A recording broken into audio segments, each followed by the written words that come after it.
brass band. And among those who spoke was the Reverend Barter, who spoke twice and at length on each occasion.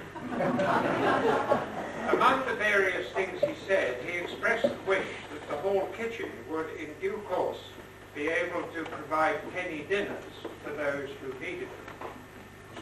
1885, in that same year, the newly built Beaconsfield Hall was used as a polling station for the December election. About 600 voters polled, and it was reported that the scene in and around the public house was quite a contrast to the order within the polling room. The staff of police being far too small to prevent fights and quarrels arising from too much alcohol and political excitement. By 9 p.m. the village resumed its usual quiet. 1885 was also the year in which an excellent entertainment of music and reading was given in the board school in Milton. The church choir, which at the time was rated one of the best in the deanery, opened each half of the programme with glees and part songs. Among others, Miss Groves sang with great and pleasing effect, and the Reverend Wychwoods took the room by storm, as usual, with his thoroughly trained and melodious voice. Hear, hear.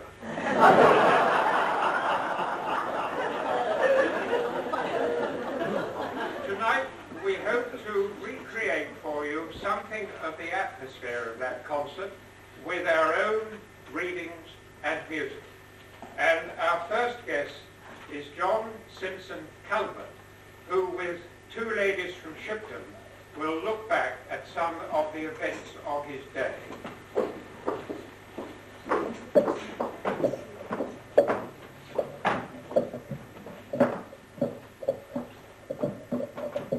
John Calvert, farmer, is devoted to keeping his daily journal. His diary covers the years of 1845 to 1900. Luckily for us, he moved from Lincolnshire to Fairspere Farm, and thus provided for the people here a fascinating picture of life in the Cotswolds. It's interesting to note that he first offered for Fairspere Farm in September 1874, and finally moved in April 1875. Property transactions were ever long-winded. Calvert's time in Lincolnshire coincided with a prosperous period in farming, but the latter part of the century provides a very different picture. Disastrous weather, hence disease among stock, falling production of wool, poor crops, result, a general depression. Changes in lifestyle are reflected in his diary, political events in Victoria's reign, affairs abroad, locally accompanied the railway and trams in Oxford.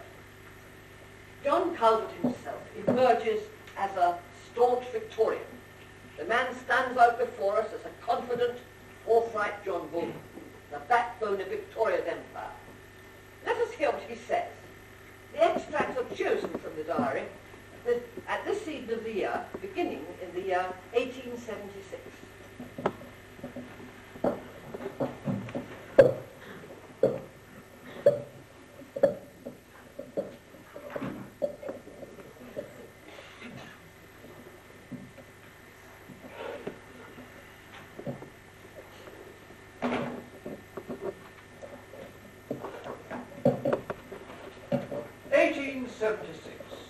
December the 26th.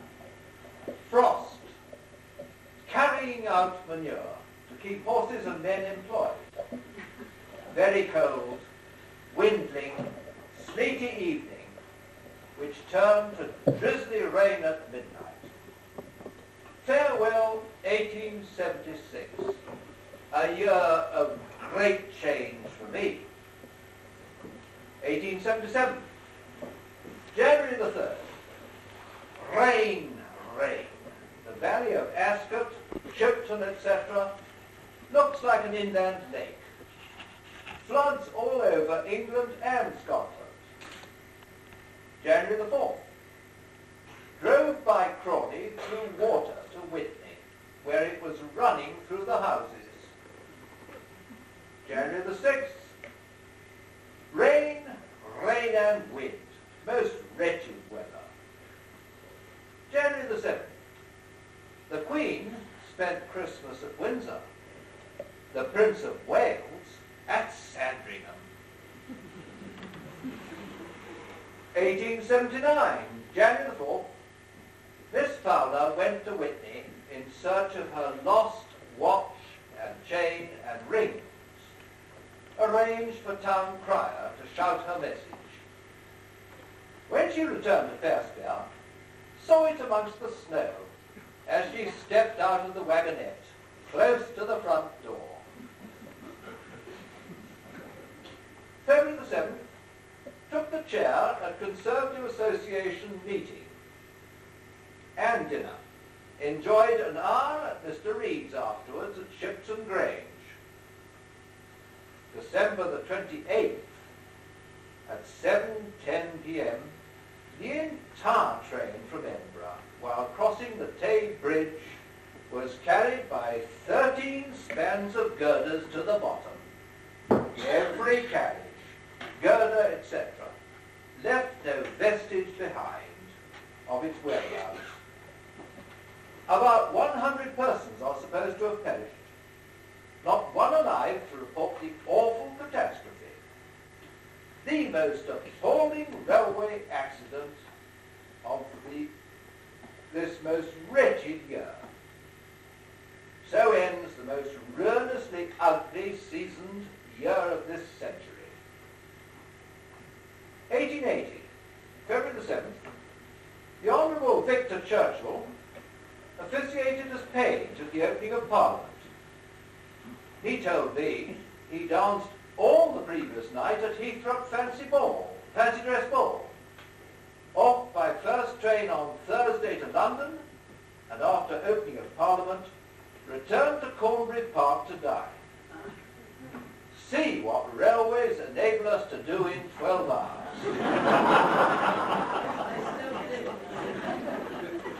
1882, January the 1st. At 8 a.m., our groom's son Frederick died, aged 8. Measles and bronchitis. 100 to 200 children ill from measles at Lee Field.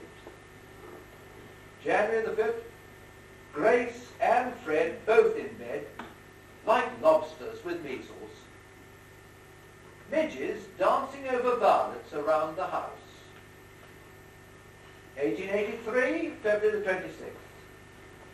Mr. William Bliss of Chipping Norton died this day, aged 73. A famous manufacturer of tweeds, shawls, etc. Left 2 daughters, £20,000 each, and his only son the residue.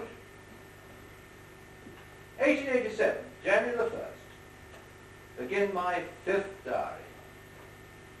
This, Her Majesty's Year of Jubilee, will be memorable in history for the erection of charitable buildings, bridges and museums, libraries, statues, and great expenditure in hospitality.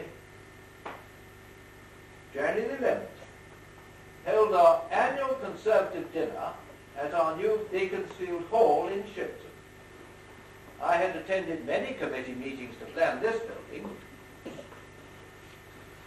1888, January the 1st, fetched an ivy leaf into, before I took myself out of, the house. So expect a better year's luck. January the 3rd, attended Shipton Labourers' allotment meeting. Farmers and all men attended. Elm Tree Walk chosen, 36 shillings an acre. 1890, January the 24th. Lord Churchill is replanting Cornbury Forest with oak, sycamores, larch, spruce and Scotch firs. 2 men count and sort, 2 boys carry out, 4 men place trees in the already dug holes, and 20 men plant and finish all nicely up. February the 4th. The two pieces of forest at the north end of Cockshot Hill and each side the public highway from Leafield to Chalbury are already planted with oak, sycamore, larch, Scotch and spruce firs. The work is done most satisfactorily. The continued recent mild weather has exactly suited.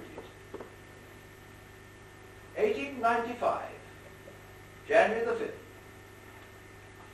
My third daughter, Mrs. F.W.P. Matthews, 5 years, confined of a son, his grandfather Matthew's 54th birthday. She of lobster-like looks 3 years before. 1897, January the 1st, a bright, cheerful morning in which to begin this extra eventful year. The Queen has been Empress of India for 20 years, and on the 20th next June, she will have been Queen 60 years of England and its immense foreign possessions. 1898, February the 6th. Walked down to Shipton and dined with my daughter, Mrs. F.W.P. Matthews, in Tothill Villa, their new house, built last summer by Mr. Peter Yap, Sloane Street, London. Outlay, £1,500.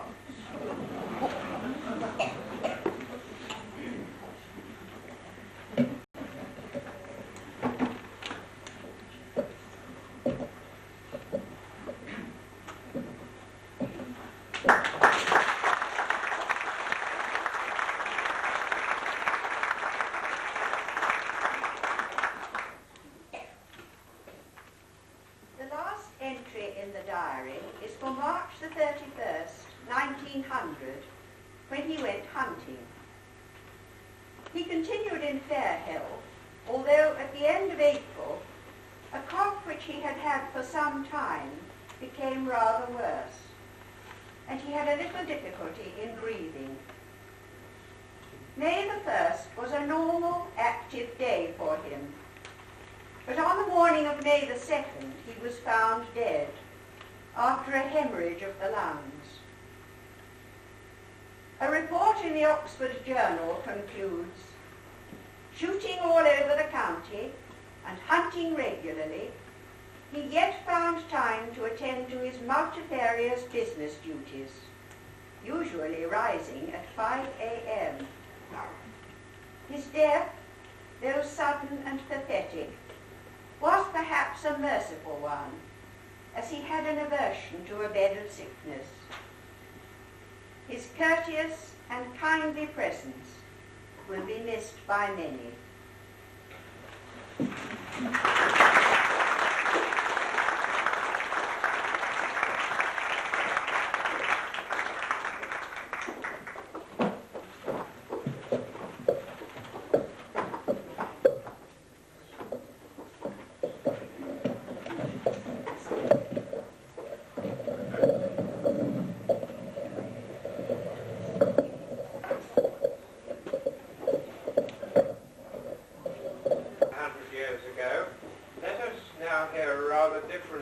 From Mary Moss.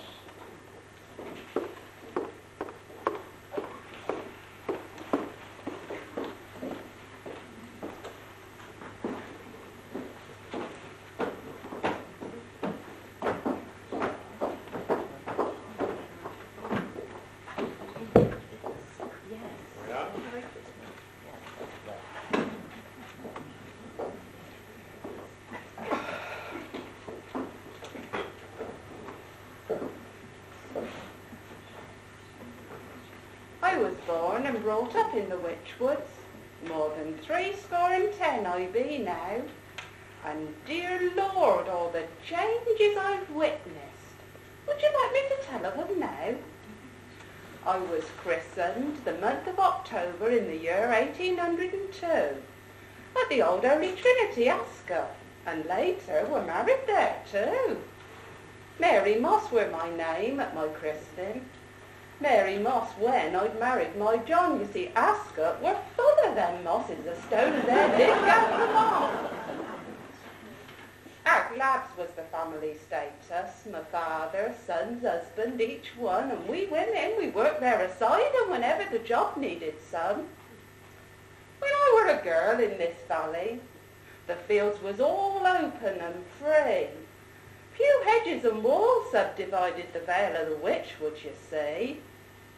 Then along come Lord Churchill to change it.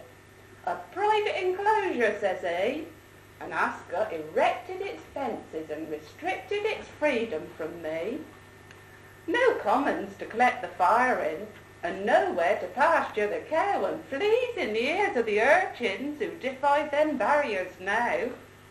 Then later, to Milton and Shipton, those self-same divisions arrived. Those quickthorn and drystone defences erupted upon every side. But soon, on the heels of enclosure, another quite monstrous idea. They said a fire-eating marauder with designs on Ayr Valley drew near. The cattle and horses would scatter at first sight of its gigantic head, and fiery doom, death and disaster would threaten good folks in their beds. The vicar, he preached in the pulpit. Dire fears for our morals, he said.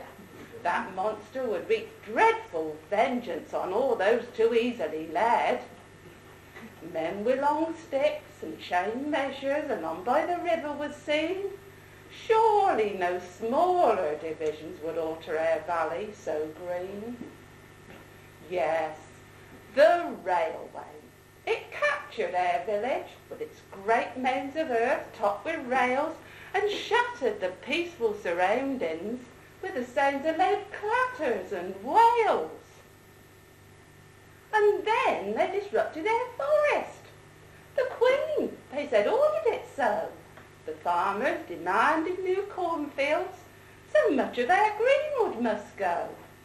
Though the village, it reaped a great bounty when doe, stags and fawns met their fate.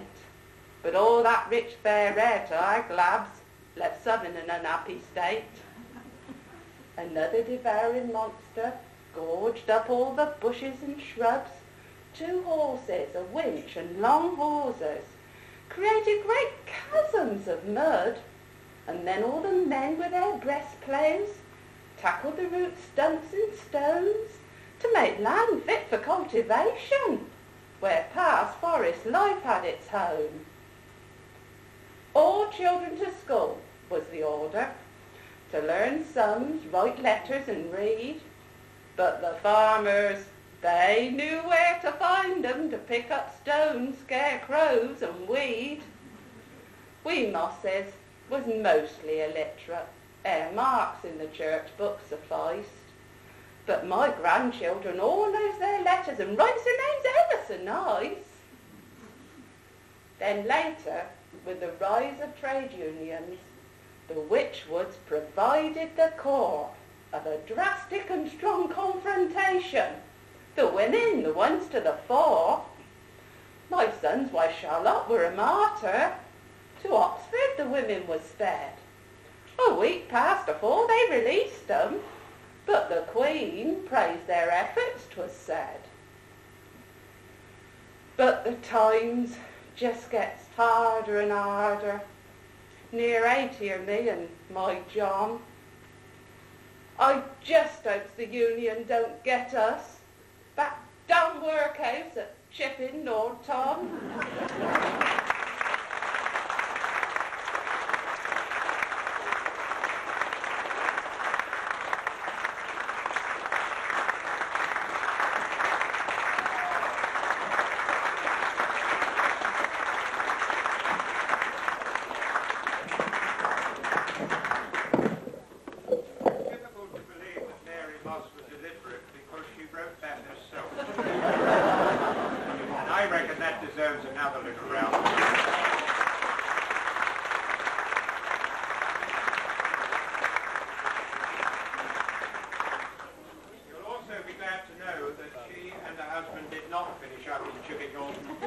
They died in their village within a few days of each other.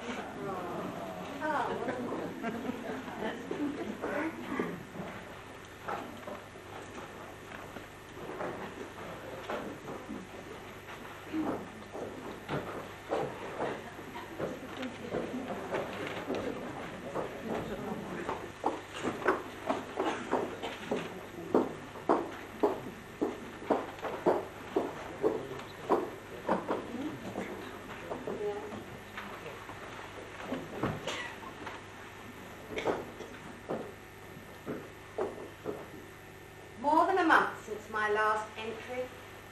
Christmas is past and our concerts are over. Lilla and Lucy Thursday and I went to Leamington. The concert was on the next day. The best I ever remember at Leamington. Nellie sang very well. Eileen Morris, a Welsh girl, played the harp and sang a Welsh song. That was the success of the evening.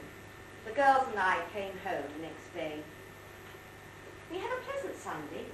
Mr. Smith preached again and came to dinner with us. The next day, though, we were preparing for Christmas. Edward brought Lydia over to try her song, and he brought me a very strong, handsome travelling bag for Christmas. It was a very wild night. However, we got home all right. On Christmas Day, Father, Winnie, George and Ellis went to the chapel, and Nellie, Aunt Fanny, Daisy and Sam to hear Mr. Collins at Shipton. Mother and I were busy at home. Almost before we were ready for them, Joseph and his family arrived, and before they were settled, John and his family were heard. I finished laying the table. We had dinner, after which we examined our presents. We went to see Aunt Lambert, came home to tea, and immediately that was over, Joseph, Mary and their family went home by train to Kingham. Some went to church. Uncle and Aunt Lambert and Aunt Eva came down, and we sang and played for them and showed them our presents. Mother and Father gave me Miss Strickland's Lives of the Queens of England and Mary Queen of Scots. Sarah and Polly gave me a wool antimacassar. Aunt Fanny, Winnie and Ellis gave me a crewel antimacassar. And Nellie some satin-creweled watch pockets. Alfred gave me the Pirates of Penzance. Lilla a pair of gloves, Sam a pin box, and Lucy an antimacassar. On Monday, Lilla and Lucy arrived with Matty. We tried our songs and duets for Tuesday's concert. Wednesday was Papa's birthday and the day of the concert. It all went capitally. Linda and Edward came to tea.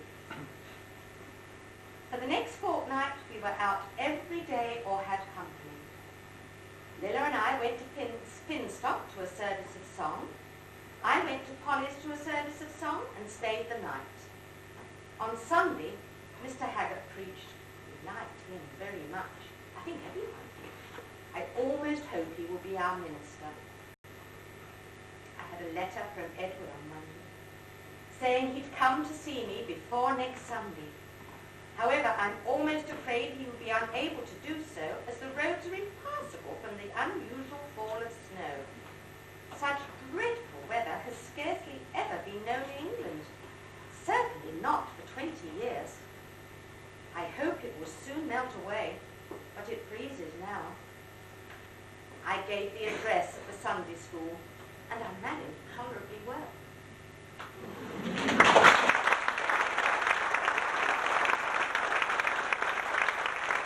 Quite a number of his tunes from folk music. One of them, as you will shortly hear, in fact derives from one of the annual, dare I say pagan, ceremonies of the Wychwoods Local History Society.